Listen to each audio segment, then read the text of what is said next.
Ciao! What's poppin', fellow pumpkin heads? It's your boy Sweet Lou back again with the greenhouse. Today we're going to talk about fertilization and some trial and error and my bets for the future. So I want to reintroduce you to Buffy the Vampire Slayer, Buffy Summers, who is very big. Almost double the size of a proto pumpkin I thought I fertilized a day earlier, which is Clarice Starling. So I've heard online that temperature and humidity has a bit to do with whether a fertilization actually takes.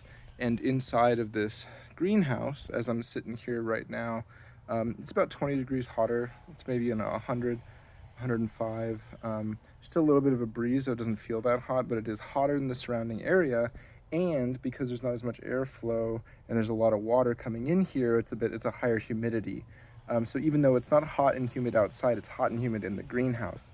And after listening to a Giant Pumpkin podcast, they said that sometimes in heat and humidity they will shade and sometimes even ice a female flower in a cooler. They'll stick it into a cooler and put ice around it to cool it down to make sure that fertilization actually happens. So there's a chance that the ones I thought were fertilized actually aren't because of the growth of Buffy.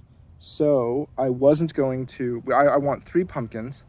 I wasn't going to fertilize any more, but now I'm betting that the first 2, that Clarice and Ripley didn't actually fertilize. So I went ahead and went after Willow Rosenberg here, who bloomed this morning and was looking really good and is now closed up.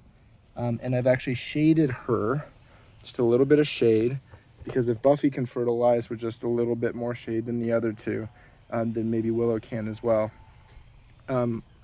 She's on a slightly different vine. She's another secondary vine than Buffy, so I think that they would both work.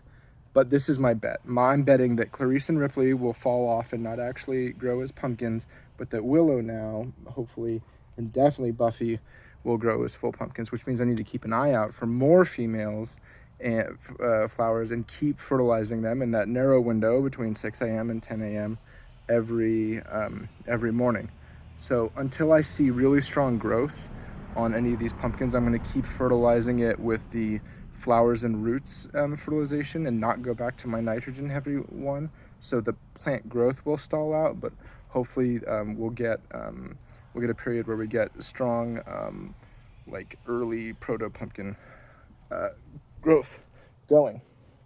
Also, I spent about 20 minutes sitting in what this is like a corner of the greenhouse that didn't really exist. It's all supported now by these sort of tent pole apparatus that all sort of link and are intermeshed with the greenhouse but are not a part of it. You can see the greenhouse there is actually broken. These joints, I don't try to fix it. That seems how it naturally wants to go, is be like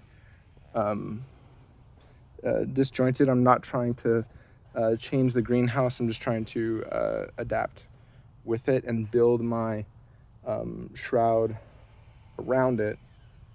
But it's like a little biodome in here, which is good because it keeps birds and rats out, hopefully. I think the neighborhood cats do a good job of keeping the rat population down. They do exist. I've seen some roadkill of some pretty big rats.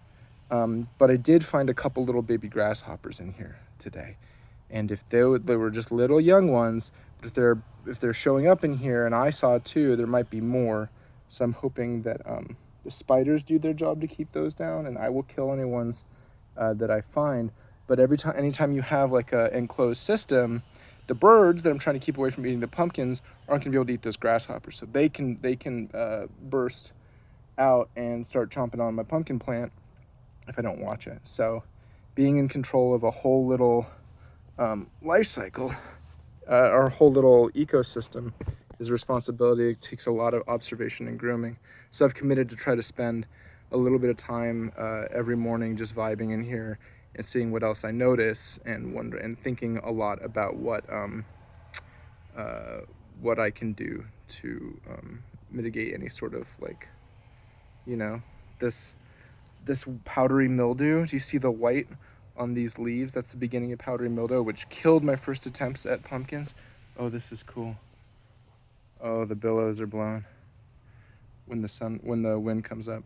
Powdery mildew killed my attempts at pumpkins last year, and they thrive in heat and humidity, and it's hot and humid in here, so it's a trade-off between, risking the fruit to birds and pests versus growing this mold. But I bought a breed of pumpkin that is resistant to powdery mildew, and so far these have not gone much further than just in the deepest cracks. I'm doing what I can to avoid it by watering right at the soil and not on the leaves like the rain, but it still rains, and so they still get wet. But yeah, so we'll see. It's 110 days till these will pop a pumpkin. It's somewhere in like the middle of October now, so it's gonna be a long road. I just want to make some bets about which pumpkins are gonna grow and keep an eye on what pests, and so that maybe a few months from now we'll go that maybe it was right on the right path or not. Anyways, it's a learning experience. I'm glad you're along for the ride. Bye bye.